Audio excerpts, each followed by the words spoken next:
Buenas noches, soy Percy Vilcha Salvatierra. Este es un nuevo episodio de Libertad Bajo Palabra. Tenemos el gusto que nos acompañe en este primer bloque el doctor Antero Flores Arauz. Bienvenido, doctor Flores. Encantado de estar con ustedes. Muy amable. Estamos a vísperas de una conmemoración más de la Jura de la Independencia, pero en este momento hay muy pocos motivos para celebrar, ¿no? El país está prácticamente de luto por los daños que nos ha causado el coronavirus y también las malas gestiones de quienes están ejerciendo el gobierno en este momento. Entonces hay poco que celebrar, pero hay que mantener de alguna manera dentro de este caos una esperanza y poner mucha voluntad para resolver todos estos problemas. ¿Qué nos puede comentar dentro de su experiencia y su perspectiva de las acciones que se deben tomar para modificar este desastroso estado de cosas, doctor? Mil gracias. Evidentemente el 28 de julio nos llena a los peruanos de satisfacción porque es la celebración de la independencia del Perú. Y este año debería ser muy especial porque se inicia el año previo al bicentenario de nuestra independencia. Entonces se suponía que de ahora al próximo 28 de julio era un año de celebraciones, de conmemoración de esa efeméride patria, de recordar realmente cómo fue la emancipación, la labor que hicieron los precursores de ella, sobre todo en la cosa ideológica, el comportamiento de los criollos en aquel entonces, la llegada de San Martín a declarar la independencia y a esta justa tan importante para toda América, porque el Perú prácticamente era el último reducto de la corona española en Así es. toda la América Latina. Por eso es un aniversario muy importante. Sin embargo, nos coge en un momento sumamente difícil, porque desde el mes de marzo estamos padeciendo la pandemia en el Perú. Si bien se inició supuestamente en diciembre del 2019, los peruanos de a pie no tuvimos conocimiento de ellas hasta los primeros días de marzo, los 15 de marzo para ser preciso, y de ahí en adelante hemos pasado más de 100 días en cuarentena, en una durísima situación en que no podíamos salir a la calle, salvo para muy determinadas cosas, que teníamos que tener un distanciamiento social, que nos habían puesto unas mascarillas que más parecían bozal, en fin, una serie de precauciones que nos dijeron que eran indispensables y que después hemos visto que su generalización no fue lo más adecuado porque a otros países les fue mejor con la focalización. En eso nos coge este 28 de julio y como corolario de ese teorema de emergencia sanitaria por el coronavirus o llamado COVID-19, el confinamiento y la inactividad de las cuestiones económicas del país, del aparato productivo, del comercio, de la industria, de la minería, de los hidrocarburos, de todas las actividades económicas, salvo las básicas como eran los servicios públicos, además del servicio financiero, ha significado un deterioro de la economía sumamente grande en que tenemos que recuperarlo y sabemos que va a ser bastante difícil porque el mundo en general está sufriendo esta crisis y porque no vamos a tener por esa crisis que es generalizada y no focalizada en el Perú, van a bajar seguramente nuestras exportaciones, los países que nos compraban el principal producto de nuestro comercio exterior, que son los minerales, seguramente van a emplear menos minerales para la confección de metales, herramientas, automóviles, etcétera. La economía del mundo está sufriendo, por más que en particular la peruana haya tenido un efecto muchísimo mayor, que es un efecto realmente devastador. Ese es el Muy bien, escenario. doctor. Y en ese Es un escenario, el escenario bien presidente lamentable, ¿no? Sí, y en ese escenario el presidente de la República, como los 28 de julio, tiene que dar a su mensaje a la nación porque la Constitución así lo ordena. Es el último mensaje de 28 de julio que nos va a dar el presidente Vizcarra. Bueno, esperemos que sus Dios asesores lo puedan tener quiera, la redacción adecuada, ¿no?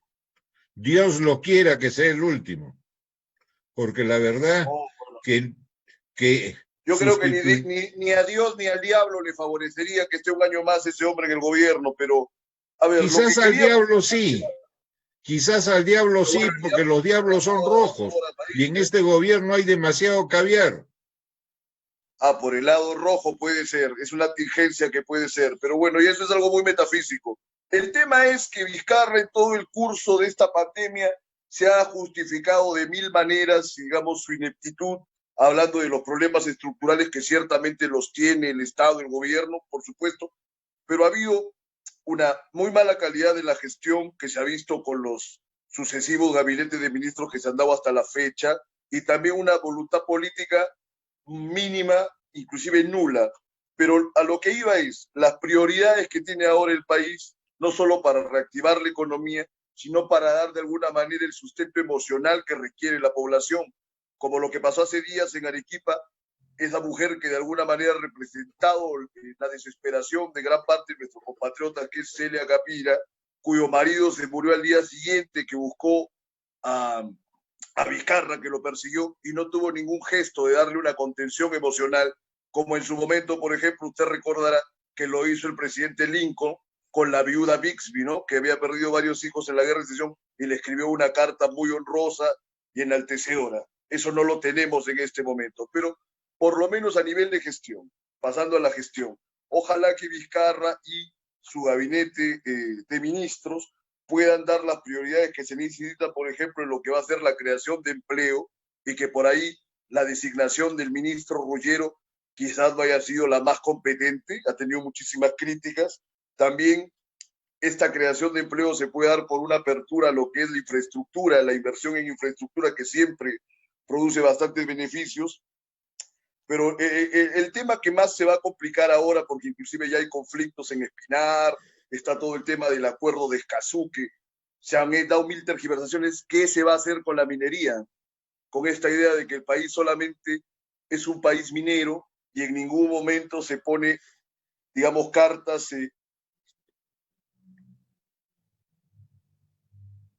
Entonces decía, y no se pone cartas sobre la mesa acerca de lo que es la variación de la matriz extractiva.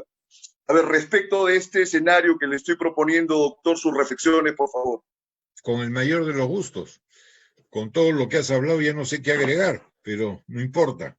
El Por favor, presidente tiene doctor. que cumplir con el mandato constitucional y eso implica dos vertientes. Por un lado, hacia atrás, qué sucedió en el último año después de su discurso del 28 de julio del 2019. Y ahí nos tiene que hablar no solamente de las cuestiones normales, de lo que propuso él en su discurso de aquel año, qué es lo que ha cumplido, qué es lo que no ha cumplido, qué no se ha podido cumplir, cómo ha afectado la pandemia a la economía, qué medidas se tomaron para la pandemia. Ese tipo de cosas nos las tiene que decir, es parte del mandato constitucional, pero yo agregaría la forma. La forma es que no solamente lea su discurso, sino que no nos mesa en él. ¿Por qué? Porque durante estos ya en curso el quinto mes de la declaración de emergencia sanitaria y emergencia nacional, realmente nos han mecido. Quizás al principio Totalmente. por cifras que le dieron a él oficialmente y pudieron estar equivocadas o no completas, pero eso puede ser las primeras semanas, pero no durante 4 meses y medio. Cuando ya es 4 meses y medio, significa que sí ha habido ánimo de mesida. Entonces los peruanos tenemos que exigir, no solo pedir al presidente que esta vez nos digan toda la verdad, no porque seamos masoquistas, sino porque sabiendo la verdad se puede ayudar en las rectificaciones que hay que tomar. La segunda vertiente de su discurso ya no es para atrás, es para adelante. ¿Qué pretende el próximo año? Un año complicado. Uno, porque es un año electoral. Se supone que va a haber una campaña. muy misia, por cierto, y que creo que va a estar restringida en la práctica a los 3 meses de verano, pero nos tiene que hablar de ello y de las garantías que habrá para tener un resultado electoral acorde con lo que el pueblo quiere a través de las urnas. Tiene también que señalarnos qué se va a hacer para combatir esta pandemia, pero como dije antes, sin mecernos. Yo entiendo que todos quieren lo mejor para el Perú, pero lo importante no es el querer, sino qué se va a hacer, con qué herramientas se cuenta, con qué fondos se cuenta, cuál es el mayor sacrificio que nos van a pedir, cómo van a irnos informando. Y yo además haría una cuerda separada si fuera el presidente de la República. Por un lado, anunciaría que todo lo de la pandemia y la forma de mitigar sus efectos quede a cargo del Ministerio de Salud. Hoy día en manos de Pilar Macetti, que es una profesional de primerísimo nivel. No solamente es un excelente médico, sino es una científica que ya ha sido además ministra de Salud, que tiene experiencia, que tiene arrojo, que tiene la falda bien puesta y que además nos habla con certidumbre y tiene credibilidad, y eso es muy importante, sobre todo si se compara con el anterior personaje que hemos tenido, que de lo único que era claro era su casaquita roja con la cual se paseaba por todo el Perú, con mucho viaje, Bueno, pero poca eficiencia. Lo más grave, doctor, para matizar lo que se... Esta pandemia también tiene que, como le decía, ir a la cuerda separada. Ya, hemos dicho que hay que manejar el tema, para mí por lo menos, cómo lo manejaría con cuerda separada. La salud por un lado, y ya lo he manifestado cómo hay que manejarlo a través de Pilar Macetti, que es alguien que sí sabe, a diferencia del anterior ministro, que era mucho ruido, pocas nueces. Pero en la otra cuerda separada es la cuestión económica, que tiene que estar a cargo de todo el equipo productivo del país, bajo el liderazgo de Pedro Cateriano, que es el presidente del Consejo de Ministros. ¿Por qué?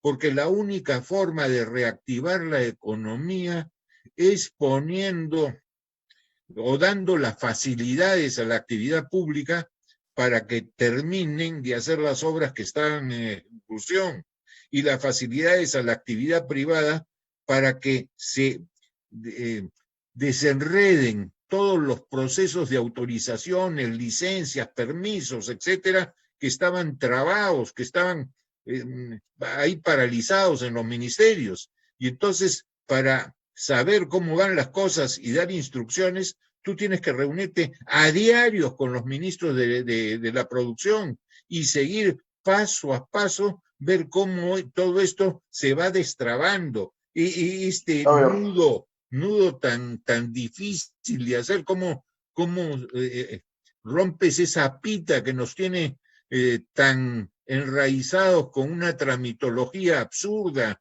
increíblemente onerosa, morosa, porque necesitamos la inversión privada y necesitamos la pública. En la privada principalmente permítame los matizar proyectos. ese punto ahora. Mire, yo lo entiendo perfectamente. Hace rato se me cortó, pero yo iba a decir, Vizcarra tiene que sincerar todos sus datos, ¿no? Lo primero que se ha visto con el volumen de muertos, que se va por encima de los 40.000, el gobierno solamente reconoce la tercera parte, que muy bien se debe al anterior ministro, al comando coronavirus, etc. Ahora, con el tema muy bien de la reactivación económica, de acuerdo que tiene que haber la cuestión de la inversión pública y fomentar una inversión privada, digamos, bien regulada. Pero el tema que ha sufrido el país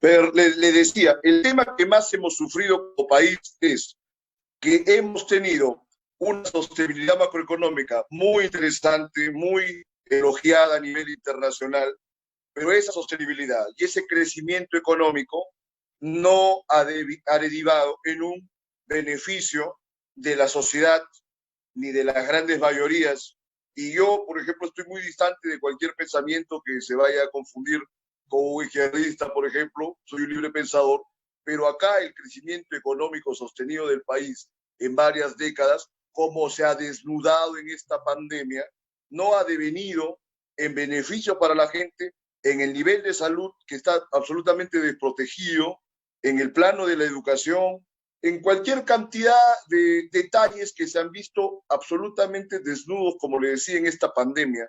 Entonces, es un trabajo muy complicado el de activar la economía y al mismo tiempo dar satisfacciones a la gente que está tan desprotegida como lo estamos viendo ahora en el país, ¿no? Por ejemplo, las clínicas con las que se ha hecho convenio hace ya 3 semanas, hasta el momento no han recibido más que a un paciente que ni siquiera ha sido derivado directamente por las instituciones de salud pública, sino que de alguna manera ha ido de un modo anecdótico por cuenta propia y luego lo han procesado. Un paciente en 21 días que ha muerto cualquier cantidad de compatriotas. Lo de las clínicas, por supuesto, no iban a dar una satisfacción total al problema de salud que tenemos, pero habrían salvado cualquier cantidad de vidas en estos 21 días. Un solo paciente ha ido por cuenta de lo que deberían haber ido cuántos cientos de más, doctor Antero Flores Arauz. ¿Qué se puede ver al respecto? ¿Qué sanciones deben recibir todos los que estén involucrados en este drama terrible? Díganos, doctor. Vamos por partes y cucharadas. Voy a comenzar por el final, por lo de las clínicas. Yo lo veo en otra forma. Mientras no tengamos el dato de las personas que fueron derivadas por el Estado a través del Servicio Integral de Salud a las clínicas privadas, no podemos dar un juicio de valor, porque no sabemos si fue derivado uno o montones de gentes y las clínicas privadas no los acogieron porque de repente no tenían ya camas UCI. Lo que hay que ver es si tenían camas UCI disponibles y no aceptaron a la gente que era derivada por el Servicio Integral de la Salud, eso sería criminal, sería hasta delictuoso exponer personas a peligro. Habría que investigar, ¿no? Pero hay que conocer los datos. Yo no puedo, francamente, decir en una forma tan ligera que las clínicas no participaron, porque no sé cuántos le derivaron. Ahora, como le digo, solamente ha ido uno, no han derivado más tampoco. Bueno, si no derivaron más, eso no es culpa de la clínica, ¿no? Ahora, la burocracia Perú, a veces es así. Puede ser, pero el Perú ha crecido los últimos 30 años y ha crecido y los últimos 28 gracias a que hemos tenido un buen capítulo económico en la Constitución que ha dado garantías para el inversor. El inversor, ¿cuándo invierte? Cuando encuentra un campo fértil, cuando es bien recibido. Ningún inversionista es masoquista para ir donde hay líos, donde hay atropellos, donde su capital humano y su capital económico no es bien atendido. Tampoco va donde no hay estabilidad en las reglas de juego, menos va donde no hay predictividad tributaria o cuando no hay independencia en resolver los conflictos por el Poder Judicial. Entonces, en los últimos años se han dado condiciones para que haya inversión. ¿Y eso ha significado beneficio para el país? Sí, nuestra balanza de pagos es positiva, nuestra balanza comercial también, nuestras exportaciones crecieron, el nivel de cambio monetario se ha mantenido razonablemente, la inflación ha sido reducida y ha habido mucha gente que salió de la pobreza extrema y de la pobreza, y mucha gente que pasó de la pobreza a la clase media. La pandemia se ha tumbado todos esos beneficios. Es verdad, pero esta mejora económica de posición del país ha permitido otra cosa, ha permitido enfrentar las angustias económicas por la pandemia. Si no hubiéramos tenido las reservas de contingencia, no se hubieran podido hacer. Entonces, no todo es malo tampoco en el Perú. Por supuesto que no, Tenemos, pero no, doctor, hay que ver el matiz. Hay que ver el ¿cómo? matiz de que indudablemente, yo le decía, hemos crecido económicamente. Tenemos una sostenibilidad que año tras año ha sido aclamada por los foros económicos internacionales, pero tenemos ese problema que las brechas sociales, según todos los estudios, año tras año se han ido agrandando. En Se han ido, teoría, inclusive la gente que sale de la pobreza, como lo hemos comentado en otros programas y artículos, salen de la pobreza y forman parte de una clase media, digamos, que no tienen, por ejemplo, mayor cultura. Entonces es una clase media solamente porque tiene capacidad adquisitiva, pero no tiene ninguna capacidad de procesar inclusive lo que está pasando en el país. en Ahorita casi eso, no tenemos intelectuales que participen del medio político. Usted no me dejará mentir, ¿no? La categoría del actual Congreso, del Congreso pasado y de los últimos congresos ha sido una cosa que antes, hace 30 años, no se podía uno imaginar que hubiera esta clase de congresistas. evidentemente eso también es responsabilidad de los partidos políticos que no han sabido designar a la gente que proponen para los altísimos cargos, sea en el Ejecutivo cuando ganan el gobierno o sea en el Congreso cuando participan en él. Y también es Indudablemente. responsabilidad de los electores. Esos señores congresistas o señoras congresistas no nos han caído del cielo como maná, han sido elegidos, han sido mal elegidos. Y ahí hay una responsabilidad cultural, política, social, como se quiera, del electorado. ¿Que hemos Y también debido de los mejorar la medios, educación? Sí. ¿Que hemos también de los debido medios. mejorar la salud? Sí.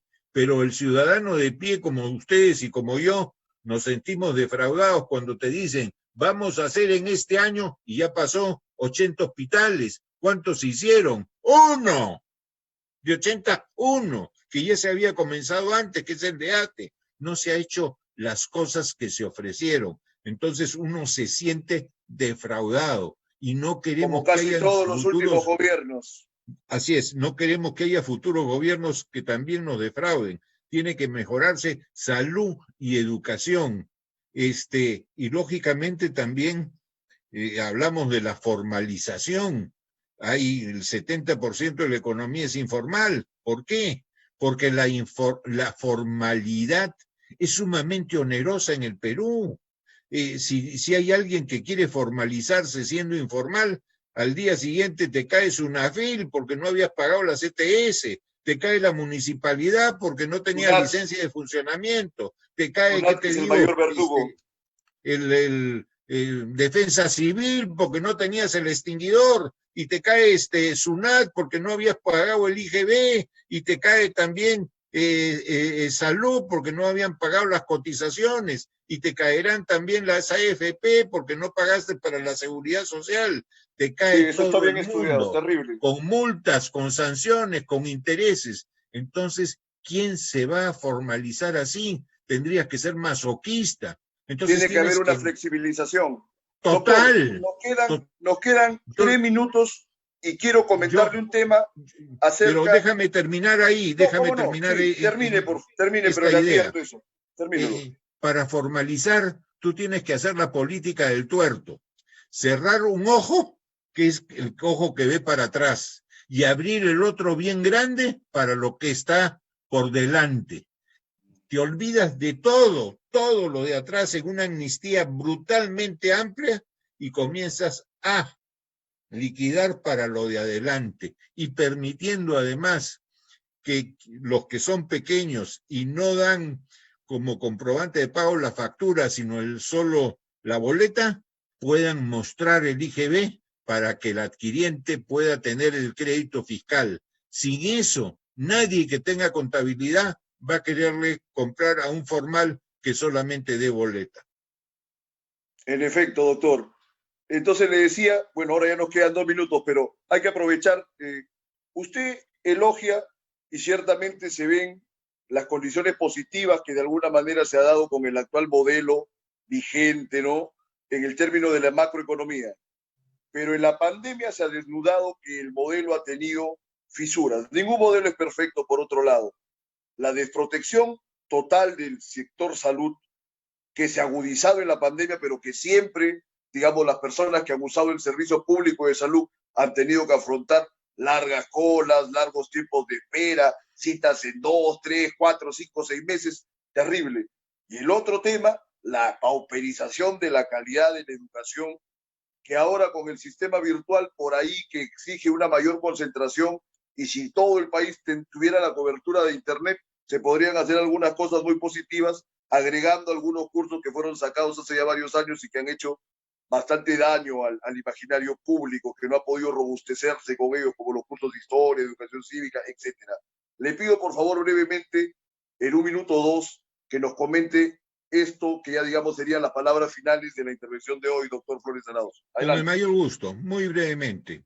Yo no creo que el tema de la mala administración de salud y su ineficiencia sea motivada en el modelo económico, como tampoco creo que el modelo económico es el causante de la el mal expertise, la mala actuación del sector educación y peor aún de la famosa SUNEDU. Eso no tiene nada que ver con el modelo, sino con la ineficacia de los gobernantes. El modelo que ha sacado a mucha gente de la pobreza y ha reducido la pobreza y la pobreza extrema. El modelo económico no es malo, ha sido además aplaudido por todo el mundo. Lo que ha habido es una mala ejecución en una serie de sectores y principalmente en la burocracia. Burocracia que te crea trámites por gusto, burocracia que tiene más asesores a veces que funcionarios públicos. En fin, no creo que sea el modelo ha funcionado. Lo que no ha funcionado son los gobernantes, a los que hay que exigirles eficiencia y eficacia y que no nos mesan, porque la gente está harta cuando le tomas el pelo. Yo pienso que todo modelo puede ser perfectible. Creo que Sin sí han habido duda. algunas fisuras que no. Por supuesto que los gobernantes que hemos tenido son pésimos, pero hay que dar ahí algún ajuste. Porque con el presupuesto tan exiguo que tiene la educación, pese a que el acuerdo nacional hace tantos años llegaron al punto de que tenían que incrementar 0.25 por año tras año. Eso no se ha cumplido hasta ahora, casi nada. Así es. Muy bien, doctor. Pero tampoco se puede hacer la barbaridad que han propuesto en el Congreso, que sea el 6% del PBI, porque eso el no PBI se trabaja de esa no manera, tiene nada que ver con la cuestión presupuestal. Nosotros lo sabemos. Por eso yo le digo que no es, le digo que no es PBI, sino PBP, Producto Bruto Parlamentario. Bueno, es una interesante figura cómica. Le agradecemos, doctor Flores Arauz. Seguiremos conversando en el futuro. Encantadísimo. Gracias a usted. Pasamos al segundo bloque en minutos. Hasta luego. Bien, Radio Miraflores, pasemos al segundo bloque con el doctor Hugo Neira.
Buenas noches.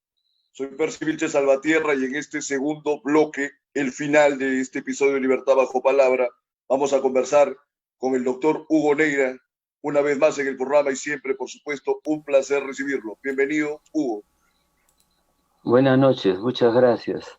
Entonces, comienzo. Adelante. Ya sabemos adelante. el tema de qué nos depara el bicentenario en este escenario de caos, de desgracia para el país. Mis saludos a Antero, que nos conocemos, somos amigos de siempre. Y una vez más voy a coincidir con él. Muchas cosas que él ha dicho sobre educación y salud, sobre la burocracia, estoy completamente de acuerdo, lo digo cada rato en mis artículos, a mis alumnos, y coincidimos enormemente. Entonces, yo creo tres cosas quisiera, tres ideas, comenzar diciendo, he estado pensando que estamos pues en el segundo bicentenario, ¿no es cierto? Y el primero fue muy distinto por una razón. Era el primer siglo el que se había conseguido la independencia, etcétera, y gobernaba Leguía, que era un hombre que venía a reformar cosas, venció al Partido Civil, ¿no? Y después, cuando fue autoritario, echó a los civilistas al extranjero, Víctor Andrés Belaúnde, etcétera, personajes. No solamente el joven estudiante que era ahí a la torre, bueno, y era otro momento. Ese momento era un momento en primer lugar, se había recuperado el Perú de la derrota de la Guerra del Pacífico. Y desde 1900, el gobierno de Pierola hasta Leguía, había crecido la economía también, no tanto como en el caso nuestro en los últimos 20 años, pero se recuperó y era una economía porque había habido la Primera Guerra Mundial y entonces habíamos sido, ¿no?, proveedores de una serie de cosas, ¿no? Por ejemplo, el algodón, para los millones de soldados que necesitaban ropa y cosas por el estilo.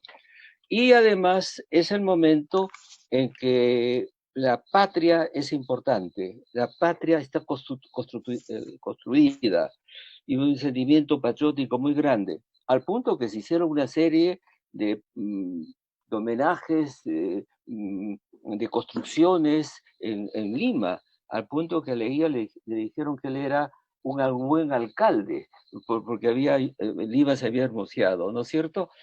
Y además apareció en ese momento lo que es el comienzo del pensamiento moderno del Perú, el conversatorio universitario, con un espíritu crítico, ¿no? No que Leguía, no, había pues el lado, diría, cortesano de Leguía, y por otro lado estaban unos jóvenes, muy jóvenes, en el conversatorio universitario, llamados Jorge Basadre, Raúl Porras, por ahí andaba Vallejo, el joven Aida de la Torre. Ahí comienza la crítica social, que va a convertirse en partido político después. No es esta nuestra situación.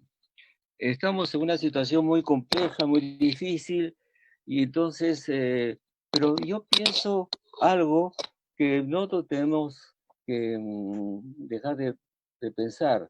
2 siglos no es gran cosa. 2 siglos para una sociedad con milenaria, con todo lo que tiene de herencias, no es nada. Y me recuerdo, quiero contarles, para que sea una conversación y no un rollazo, así. No, siga nomás, ya ahí vemos en qué momento intervenimos, siga. Lo que pasó en China, me lo contaron en China cuando conocí la China de Mao, un viaje que hicimos con Raúl Vargas y me quedé asombrado de lo que era China. Hasta ahora no me olvido. Eso no me hizo novelista. Vuelvo a ver a Zhou Enlai. Bueno. Zhou Enlai era la segunda figura política y mental de esa China que estaba recuperándose. El primero era Mao, con toda seguridad. Y lo fueron a buscar unos franceses, a decirle, se cumple el bicentenario de la Revolución Francesa. Y entonces Zhou Enlai le dijo, estoy muy ocupado esta semana, vengan la próxima, vengan la próxima. Vinieron la próxima y le dijeron, ¿de qué se trata? Usted ha estado en Francia, porque él había estado en Francia, Zhou Enlai. Entonces le preguntaron, ¿y qué fecha, qué cosa están celebrando? La Revolución Francesa, dice. Sí. Le dicen, sí. ¿Qué año fue? Entonces le dijeron, 1789. Entonces Zhou Enlai le dijo, 2 siglos. Chino, pues, ¿no? Le dijo. Claro. Me parece un poco anticipado, ¿no? No es, 2 siglos para un chino no es nada. Entonces, nosotros también tenemos unos 3000 años en la espalda y 2 siglos. ¿Qué nos falta? En un libro que yo terminé, que me lo publicaron, dije, no hemos terminado por ser una nación, no somos una nación. El día que ni una democracia tampoco. No. Ni una república plena. ¿Usted cree que seamos una república plena, doctor? No, señor. Una república plena tampoco. La nación permite la república, que son las leyes, para todos. Iguales los peruanos, no nos engañemos.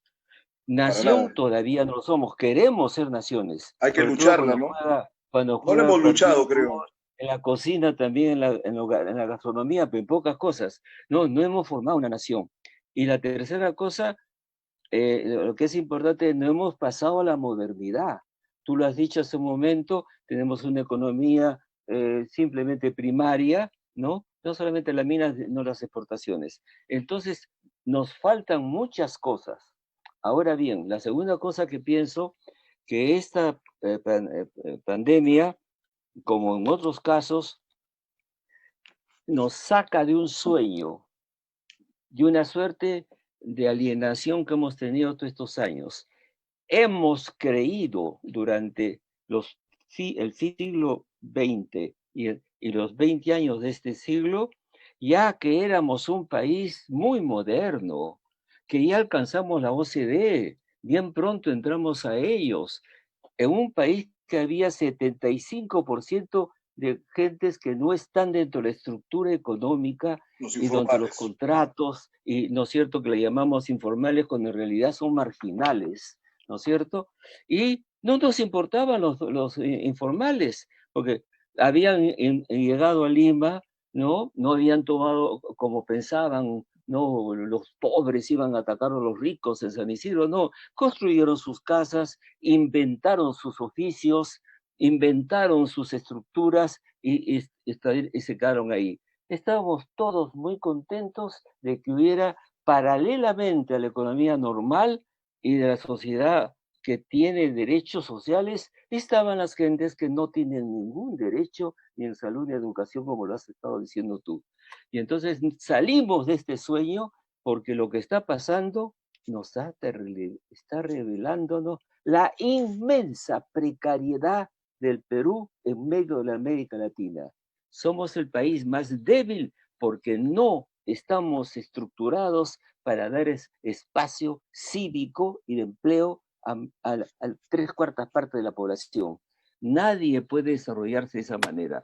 Entonces, esa es la segunda cosa importante. La otra cosa importante, te puedo decir así, yo no tengo aspiraciones políticas, pero sí pienso en política, ¿no? Además he estudiado ciencias políticas en Francia.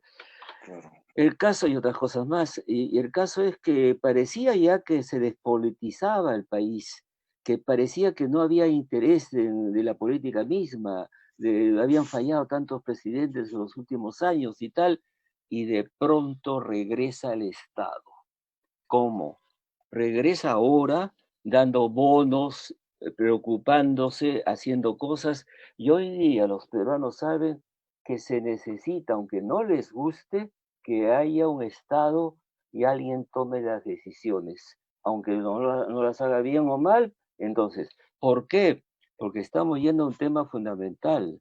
El ser humano ha necesitado siempre organizarse. No he hablado del Perú, hablo de la especie que formamos. Pasamos de la animalidad al clan, pero el clan tenía un jefe, y luego al imperio. Orden, dice, principio de autoridad. Y luego después a los reyes, y luego los presidentes elegidos después de la Revolución Francesa por el pueblo, ¿no? La soberanía del pueblo, que la cual habló San Martín, que era un rusuniano. Y entonces sirve que es importante que exista el Estado. Yo soy partidario de decir, es importante el Estado y es importante el mercado, porque no existe una economía que funcione que no sea con mercado. Pero hay los que creen que solo vale la pena la economía y el mercado, y lo político y el Estado no importa, y eso no viene del Perú, ¿eh? Viene de la tendencia de las grandes multinacionales que están produciendo brechas, como dijiste tú, en todas partes. El sistema enriquece, pero abre brechas. Están por todas partes los conflictos. Mira Chile, ¿eh? Mira otros países. Entonces, estamos en una situación muy especial porque alguna de estas cosas, yo voy a decir algo que es muy, muy duro de decir, muy grave. Tenemos otro problema más grande todavía que el del virus, ¿Cuál es? del coronavirus, mucho más grande. El coronavirus se va a ir en algún momento. Podrán venir otras cepas. Estaremos mejor los humanos preparados, ¿no? Para responder a eso, probablemente, por todas Ojalá. partes, ¿no? En adelante, ¿no? Pero una cosa se nos va a quedar que es tremenda. Yo soy un blanco, mi padre era un policía, un blancazo del Callao, no tenía plata para ponerme a un colegio privado y estudié en Melitón Carvajal. Y después de Melitón Carvajal y de la buena secundaria que había, entré a San Marcos con gran facilidad. Y el San Marcos en los años 60 me formó también que después pude ir, me llamaron los franceses y pude hacer estudios en el exterior. ¿Qué ha pasado con la educación peruana? El problema no está en los salarios de los profesores. El problema no está en la calidad del local, está en que quitaron una serie de asignaturas de la secundaria. El problema está en la secundaria, no está en la universidad. En la secundaria, que son necesarias, que llaman humanidades, ya no existen. Se aprendía a pensar estudiando historia, literatura, gramática, historia universal, lo sacaron. Eso forma parte de un proyecto de dominación de los países anglosajones y que tienen como agentes el Banco Mundial. Y acá ha habido ya 6 o 8 millones de jóvenes que no han aprendido lo que nosotros, Julio Conder, Fuensalida, los que fueron la generación de los 70, sí tenían como herramienta intelectual. Entonces tenemos un pueblo no educado. Y yo digo, en un artículo decía, democracia sin demos. El demos de los griegos era que el ciudadano sabía discutir y debatir. Sartori, el gran sociólogo político, dice, una democracia necesita un pueblo educado. Y no está educado, no han escuchado clases de literatura ni de historia, no saben su historia, no conocen el mundo, no han estado estudiando lógica. Y entonces el nivel que tú decías para el final, el nivel del planeta está bajando porque hay una conspiración para que no vaya a ser que las gentes aprendan a pensar y de repente salen socialistas, apristas, lo que fuera, y no quieren. Entonces, a las carreras de tipo técnico, sabiendo perfectamente que la economía mundial de aquí a 10 años va a tener robot, que lo que están aprendiendo una serie de oficios no los van a poder usar. La economía capitalista, mi querido amigo, de mis lecturas exteriores, es que necesita solo el 20% de la población que trabaja. Entonces les pueden decir esa verdad terrible, pero que va a ser dificilísimo por los jóvenes. Entonces los sacan de las profesiones y los ponen en las cosas cortitas. Entonces tenemos un problema de abajo, del pueblo mismo, y eso abre un espacio muy grande de dificultad. Entonces, Muy no bien. sabemos Una, cómo. Bueno, ha sido una amplia reflexión, doctor Neira. Ahora sí, vamos a detalles hallar cuando me algunos preguntes. matices en lo que ha reflexionado, porque lo habíamos conversado también con el doctor Flores Arauz, Sí, el tema de la pauperización de la educación y también la pauperización de varios sectores que son de alguna manera de bienestar social, como la misma salud pública, ¿no? Que lo estamos padeciendo ahora. Pero hablando precisamente de historia, ¿qué han hecho las clases gobernantes en el país desde el inicio de la República, si no entregar las riquezas del país a 4 o 5 familias, a un grupo de privilegiados? Esto no tiene nada que ver con una conspiración comunista ni nada que ver, es algo republicano y es una denuncia que hago de que, por ejemplo, el programa de Reactiva Perú, que ha dilapidado varios millones de soles a empresas que no lo han necesitado, sigue una línea, una conducta que han variado los personajes, pero las actividades han sido parecidas. Lo hizo García con los dólares MU, de alguna manera lo hizo Velasco con los incentivos a la sociedad, digamos, de coexportadores, lo hicieron antes con los empréstitos del siglo XIX, Rufino Echenique y de alguna manera Castilla, pese a lo grande que fue, con los consignatarios del guano, etcétera. Eso es algo que no termina de cambiar, porque entra la gente a ejercer el gobierno y se olvidan de robustecer la educación, la salud, que por más liberal que sea un Estado, tiene que dar la garantía el gobierno de que eso la gente pueda servirse bien. ¿Qué hacemos precisamente a un día de celebrar, entre comillas, el 199 aniversario de la independencia y a 366 días de celebrar el bicentenario cuando estas conductas no terminan de cambiar? Yo por eso quería preguntarle si los independentistas tuvieron estos principios de llevar la libertad, la igualdad para todos los latinoamericanos, ¿quiénes han traicionado a quiénes? Porque o todos los que han devenido como gobernantes en la República han traicionado los sueños libertarios de San Martín, de Bolívar, de todos los otros valientes de aquellas épocas, o los independentistas nunca tuvieron bien centrados estos temas para liberar a todos, sino solamente para liberar, por ejemplo, a quienes eran criollos. Ese es un tema que usted lo conoce muy bien. Adelante. sí. A ver, Adelante. ahora te habla el historiador. Para el siglo XIX, para el siglo XX te hablará el sociólogo.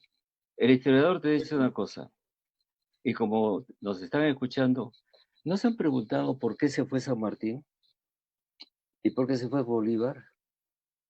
Porque no podían ellos ponerse encima a los criollos peruanos. Se fueron. A Bolívar lo que le importaba era que acá se derrotara a los españoles, porque si no, no había Colombia, y se fue. Ribagüero, el abuelo del historiador, le llama a quienes pudieron tomar el poder, que era la nobleza limeña, la nobleza peruana. Y dijo: pobre tonta nobleza, dijo Ribagüero, pobre tonta nobleza colonial, no pudieron. ¿Qué apareció? Los caudillos. Y fueron 40 años de guerra que destruyeron la economía peruana, peor que lo que había sido la guerra por la independencia. Y luego vino un sistema de plutócratas, y yo no soy el que lo dice Basadre, que en ese tema sigue siendo importante. Y la plutocracia es lo que tú dices, los que se enriquecieron con el guano y todo. ¿Qué tenían que hacer? Bien sencillo. Menos mal que no he perdido del todo el marxismo que aprendí cuando era comunista. Yo no fui un hombre de izquierda, no, esas son cosas de coqueteo, no. Yo fui comunista y dejé de serlo también. No tuvimos una burguesía nunca. Entonces, eran rentistas, personas ricas que tenían un lugar importante. Bueno, segunda cosa, la República, ¿sí? La República, no entró el pueblo a las elecciones por las sencillas razones que no había elecciones para analfabetos. La mayoría de la población era analfabeta o indígena que no intervino. Algunos historiadores tienen un gran aprecio a Manuel Pardo, y dicen el gran Pardo que hizo los ferrocarriles, en vez de comprar las fragatas que le había recomendado Ramón Castilla. Cuando Chile compre una fragata, el Perú debe comprar 2, pero no las compró. Y bueno, doctor, permíteme, si no me equivoco, Pardo fue presidente de la Sociedad de los Consignatarios, ¿no? Por eso, bueno, por todo eso. Entonces, fue ¿a tremendo dónde vamos? eso, Vamos tremendo a desfalco. este hecho. ¿Con cuántos votos fue presidente? Un presidente del Perú. Había 4.000 votos en el Perú, nada más, y él ganó por 3.000. Eso, ¿sabes quiénes votaban? Las mesas en cada pueblo, y eran los notables bueno. Se llamaban. Entonces, por 400 personas en Cajamarca, conseguía, pues, entonces, no hubo república. ¿Cuándo comienza la república? En 1931. Bueno, mis queridos amigos, tengo que decirles, pues, porque el papel del intelectual es ser impertinente, porque si no, ¿para qué sirve? Perdimos Correcto. Un siglo en el siglo XIX. ¿Por qué? Porque era la época de la revolución industrial. Comprábamos cosas, a nadie se atrevió a fabricar ferrocarriles, no, ni fábrica, llegaron al final. ¿Qué nos pasó el siglo XX? Nunca fui aprista, nunca cuando estaban siempre ha sido Marcos, muy solícito en elogiar a Lapra. Sí, le tenía una adversión por el sentido que eran mayoritarios, ¿eh? Y a los comunistas como nosotros nos perseguían a veces. Cuando yo comenzaba a hablar, eran los dirigentes juveniles, decían, ya va a caer, ya va a caer, y caían las cadenas, ¿no? Así que, bueno, los búfalos. A lo que voy, el siglo XX lo perdimos también, porque apareció una élite política que venía de Europa, en la que estaba ahí la Torre a 36 años, juntado con pueblo, lo mejor que podía pasar, una élite con pueblo, el pueblo del norte del Perú. ¿Qué pasó? El ejército, el comercio, las grandes familias y los poderosos hacendados cerraron todo y se fue todo esto a dictaduras militares o pequeñas democracias. Los conservadores y los reaccionarios de siempre. Entonces, no se hizo los grandes cambios que se tenían que hacer. Perdimos un siglo. Me pregunto, ¿vamos a perder otro siglo más? Entonces, lo que estoy diciendo es lo siguiente. Me preocupa que no saquemos provecho de esta crisis que tenemos para justamente hacer los cambios de base que se tienen que hacer en el Perú. En el Perú no ha habido grandes reformas. Quizás la más grande ha sido la reforma agraria de Velasco y que todavía no le entienden, que fue el fin de la dominación de los indígenas. Ya no hay indígenas. Hay 2 millones de campesinos según el Instituto Nacional de Estadística. ¿Y qué hubiera pasado si no se hacía esta reforma agraria? Ganaba la guerra Sendero Luminoso. Incendiaba la sierra. ¿No sí, lo hemos visto ya. Pero ahora, la sierra con Sendero. No, yo me pongo en el papel del primer ministro, del presidente. Hay que restablecer la economía, pero esa economía están diciendo el sector privado. Claro que sí, el sector privado. Pero lo ha dicho también nuestro amigo que estaba hace un momento, Flores Arauz, obras públicas para que den trabajo a muchas gentes. Eso es lo de siempre, ¿no? Infraestructura para crear trabajo. Ese es un sistema de muy sencillo, norteamericano, lo hizo Roosevelt, que cuando estaba para salir de la crisis, que hizo grandes obras del Estado, ¿eh? Grandes obras. Sí, es una receta que funciona. Pero... Claro, porque la persona tiene dinero, entonces la panadera puede vender, si la panadera puede vender, hay una cadena de economía.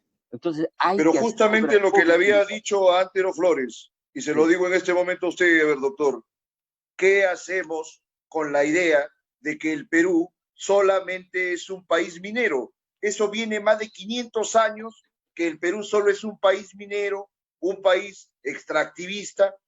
No industrializamos al país y además no afrontamos el reto de que hay una variación de esta matriz extractiva. Entonces, mientras no participemos con todos los esfuerzos de los intelectuales, de los políticos, de toda la gente, en quebrar esta idea perversa, que el Perú solamente es un espacio de tierra que hay que cavar para sacar esas riquezas y dárselo a precio de nada, causando además daños ambientales de gratis, no vamos a poder hacer verdaderamente una transformación del país. ¿Qué opina, doctor? Completamente de acuerdo. ¿Qué hay que hacer? Hay que hacer algo que la flojera de muchas burócratas y muchos peruanos, lo digo, les va a costar trabajo entenderlo. Tenemos que entrar a la sociedad industrial, pero no nos vamos a poner a fabricar automóviles y cosas por el estilo, porque hay cuantos países que los hacen, ¿no? Y tienen una ventaja sobre los otros. Miren el ejemplo de Asia, miren el ejemplo de la Corea del Sur. Ellos han entrado a una de las olas de la revolución industrial que continúa por olas, ¿eh?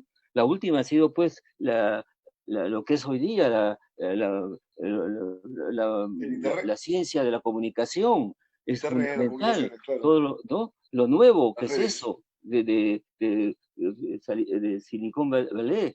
Ahora bien, nosotros, yo le diría a los empresarios privados en el Perú, paguen becas a 1000 jóvenes peruanos que vayan a estudiar fuera en las ciencias más avanzadas, en química, en botánica, en todo lo que es natural, en un país maravilloso como es el Perú, que tiene una escala donde puedes poner cualquier planta y crece, ¿no? Porque ese es el fenómeno peruano, pues que las papas van a 3000 metros, pero abajo puedes publicar productos ácidos, etcétera.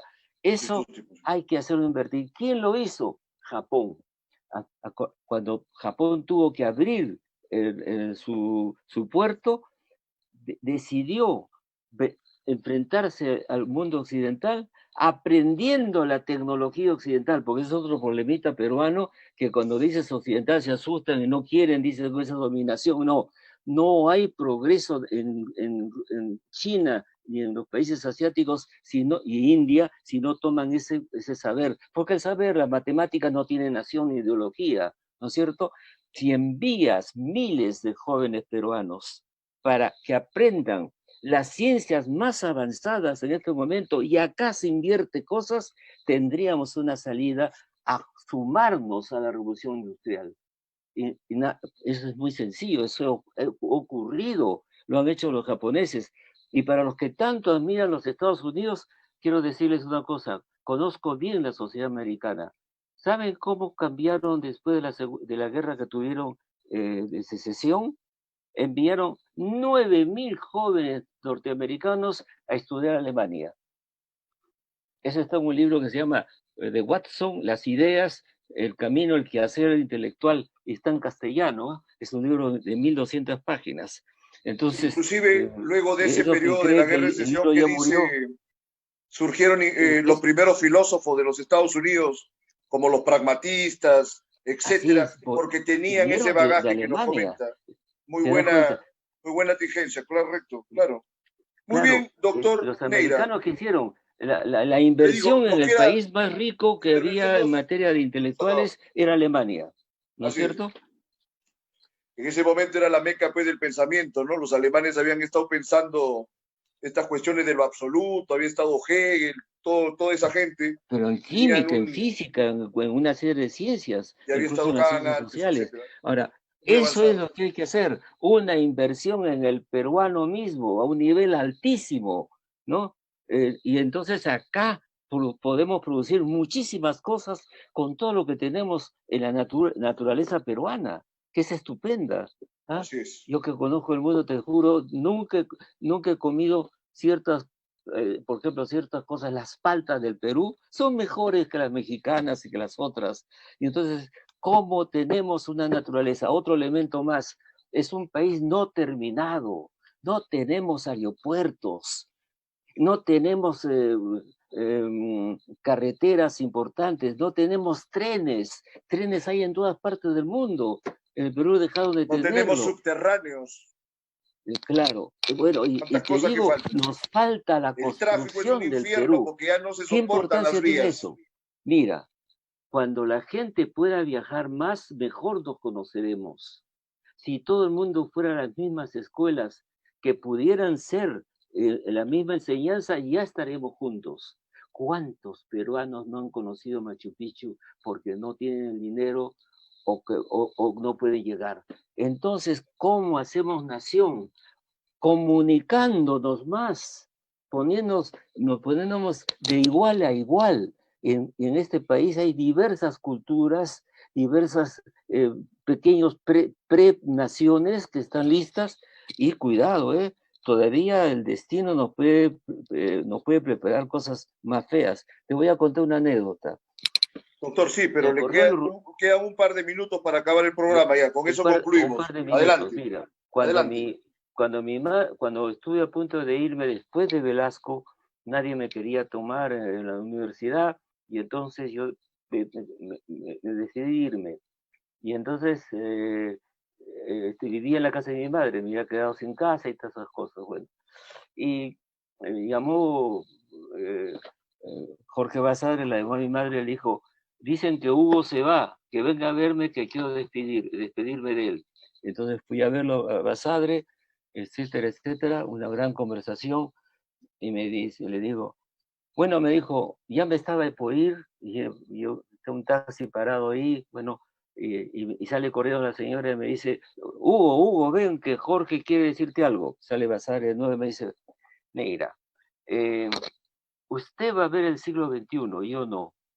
Pero le dije inmediatamente, pues, de ninguna manera, usted está tan muy bien, déjese tontería, me dijo Basadre. Con la edad que tengo, yo sé que no voy a ver el siglo XXI. Usted lo va a ver el siglo XXI.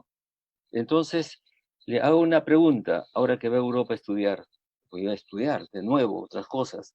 Me dijo, ¿qué cree usted que el Perú va a existir en el siglo XXI? Y me dio un manazo y me fui. Te lo digo a ti y lo digo a los demás. Cuidado, podemos dividirnos. Cuidado con los aymaras que quieren mucho a Bolivia. Cuidado con el norte. Cuidado con Venezuela. El Perú puede desaparecer como Yugoslavia desapareció. Y cuidado con la selva. La selva también puede ser una tierra de conflicto. La Amazonía. Así que no den por sentado que algo está ahí para siempre, si es que no sabemos vivir en ese país. Entonces, muy buen comentario y buena reflexión para terminar la sesión de hoy. Tenemos que luchar por la unidad del país y por fundar una auténtica república de ciudadanos cabales. Gracias, doctor Hugo Neira. Seguiremos conversando próximamente. Una sola cosa, muy sencilla. No podemos perfectamente estar de desacuerdo con otra persona, ¿no? Pero déjenlo que tengan sus ideas, sean tolerantes con los otros, hay que respetarlos. Entonces discutir pues con las gentes, porque la buena política se parece al fútbol, que consiste que hay dos equipos que se enfrentan, pero la Alianza Lima no mata a la U pues para ganar el partido. Entonces nosotros tratamos de acabar con el otro. El gran problema del peruano es el otro. ¿No? El otro, ¿no? Aceptar que el otro es tu igual y que puedes discutir con él, y no por eso tienes que ser un enemigo, un rival sí. No hay posibilidades en política si no entendemos eso. Apreciarnos, basta que sea peruano, yo no le puedo faltar respeto. Sea cholo, negro, sambo, lo que sea, o blancote, no me importa. No estoy de acuerdo con él, es protestante, es su tema. Esta cosa, bueno, ¿qué vamos a hacer? Discutamos. Lo dice la Constitución. Y buena, compadre. Hay que creer. Muy bien. Eso es nación. Perfecto, doctor. Entonces, con estas palabras, vamos a despedir el programa de hoy. Agradecemos al doctor Neira y ya nos vemos el jueves en un episodio más de Libertad Bajo Palabra. Eso ha sido todo por hoy. Muchas gracias. Gracias. Gracias.